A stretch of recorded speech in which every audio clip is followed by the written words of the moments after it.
आज मैं आपको बताने वाला हूं कि हार्ड वर्क और स्मार्ट वर्क में फर्क क्या होता है। देखो, स्टोरी के माध्यम से समझते हैं, क्योंकि स्टोरी के थ्रू आप अच्छा खासा समझ पाओगे। एग्जाम्पल के लिए, एक सिटी से दूसरी सिटी में एक बस जा रही है, उसमें 50 से 60 आदमी बैठे हुए हैं, बच्चे भी है, बुढ़े भी है और जवान लोग भी उसमें बैठे हुए हैं। वो लोग जा रहे हैं और बस एक सिटी से दूसरी सिटी में जैसे एंटर करती है, तो एक आती है सुरंग, बोले तो एक टनल आती है जिसके अंदर बस को एंटर करना होता है।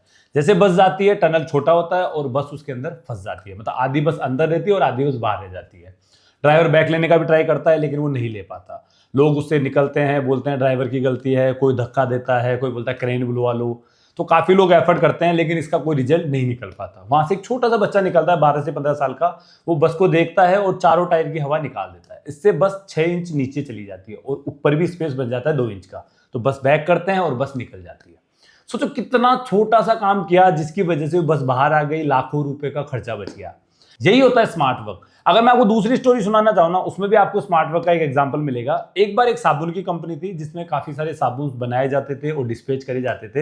हुआ क्या, कुछ टाइम बाद में ऐसा हुआ कि साबुन के अंदर, साबुन के पैकेट के अंदर साबुन आना बंद हो गया। मतलब मान के चलो 10 साबुन बन रहे तो एक साबुन के पैकेट में साबुन नहीं आ रहा। अब वहां पे शिकायत कर रहा है रिटेलर की, भैया हमारे पास तो माल आ रहा है, वो एम्प्टी बॉक्स आ रहा है, मतलब उसके अंदर साबुन ही नहीं है। तो मीटिंग हुई, कंपनी के सीईओ ने मीटिंग रखी। बड़े बड़े जो मैनेजर्स होते हैं, जो फाउंडर्स होते हैं, जो डायरेक्टर्स होते हैं और जो एडवाइजर्स होते हैं, वो उस मीटिंग्स में आए। सब ने बोला कि सर इसका तो कोई सॉल्यूशन करना पड़ेगा, क्योंकि इससे अपनी ब्रांड वैल्यू खराब हो रही है। लोगों को लग रहा है कि ये कंपनी तो चोर है। तो इसका सॉल्यूशन क्या निकाला गया कि जापान से एक मशीन परचेज करी जाएगी, जो सेंसर वाली मशीन होगी, जो वेट से कैलकुलेट कर लेगी कि इस साबुन में 60 ग्राम वेट होगा, इससे अगर कम वेट होता है तो ये बीप की आवाज कर देगी। काफी एक्सपेंसिव रहने वाला था, लोगों को लगने वाला था, क्योंकि जापान से अगर इंपोर्ट करके मशीन मंगाते हैं तो एक्सपेंसिव तो होने वाली है, क्योंकि सेंसर वाली मशीन है। तो इसका सॉल्यूशन क्या था कि वो मशीन मंगवानी थी, करोड़ रुपए का इन्वेस्टमेंट होने वाला था। अब एक वहां पे एक स्वीपर था जो स्वीपिंग करता था, उसने बोला कि सर मैं एक सजेशन दे सकता हूं, अगर आप मेरी सजेशन सुनना चाहो तो लोग हंसने लगे, बोले कि यार ऐसा कैसे पॉसिबल है, क्या ये तू स्वीपिंग करता है, सफाई का काम करता है और हमें एक सजेशन देगा तू, ऐसा तो हो ही नहीं सकता। हंसने लगे उस पर। तो फाउंडर ने बोला कि ठीक है, आप अपनी सजेशन बताओ, सुनने में क्या ही जाता है। अपना सजेशन क्या दी, उसने बोला कि सर अपन एक टेबल फैन लगा लेते हैं, जिससे क्या होगा कि हवा जैसे होगी तो खाली जो पाउच होंगे वो उड़ जाएंगे।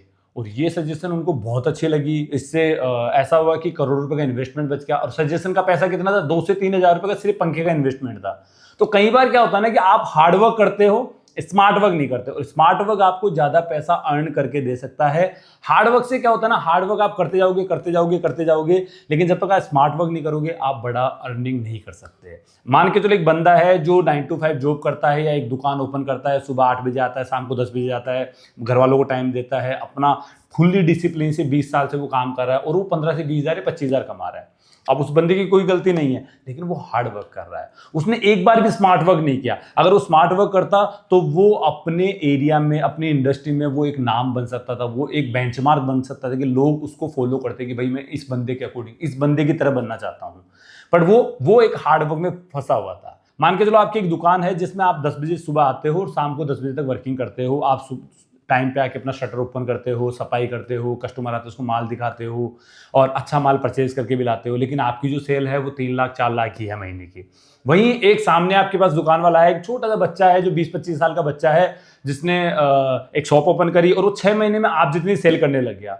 पता कैसे हो पाया? क्योंकि उसने स्मार्ट वर्क यूज करा। और वही अगर वो 2 साल काम कर लेगा तो वो आपसे 3 गुना सेल करने लग जाएगा। क्यों? उसको पता था कि मुझे कहाँ काम करना है, उसकी डायरेक्शन पता थी, उसको एफर्ट कहाँ करना है, उसको वो पता था।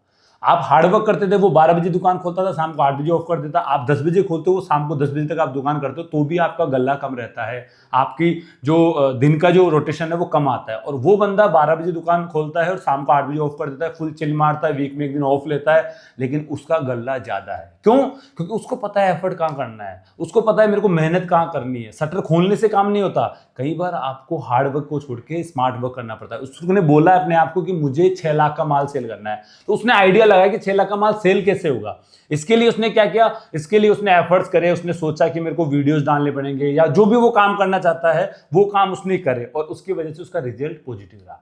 तो अगर आप भी एक हार्ड वर्क में फंसे हुए हो, 20 से 25-30 हज़ार रुपये अर्न कर रहे हो, तो भाई ये वीडियो सीरियसली बोल रहा हूँ आप देखो, अपने दिमाग से बोलो कि भाई मुझे 20-25 नहीं, मुझे 50,000 कमाना है, इसके लिए करना क्या पड़ेगा, अपने माइंड से पूछो। आपका माइंड रिजल्ट देगा, टाइम लग सकता है, आपका दिमाग थोड़ा सोच सकता है, 10 दिन 15 दिन 20 दिन का प्रोसेस लग सकता है, लेकिन अगर आप स्मार्ट वर्क करते हो ना तो आप अर्न कर सकते हो। ये वीडियो बनाने का पर्पस यही था कि काफी लोग हार्ड वर्क करते हैं, स्मार्ट वर्क नहीं करते और उसकी वजह से वो एक प्रोसेस में फंसे रह जाते हैं। उनको ऐसा लगता है कि यार पैसा अपन पैसा कभी कमा ही नहीं सकते, बट ऐसा नहीं है। अगर आप स्मार्ट वर्क करते हो, सही डिसिप्लिन से काम करते हो, राइट डायरेक्शन में काम करते हो, तो भाई आप भी वो पैसा कमा सकते हो जो लोग अर्न कर रहे हैं।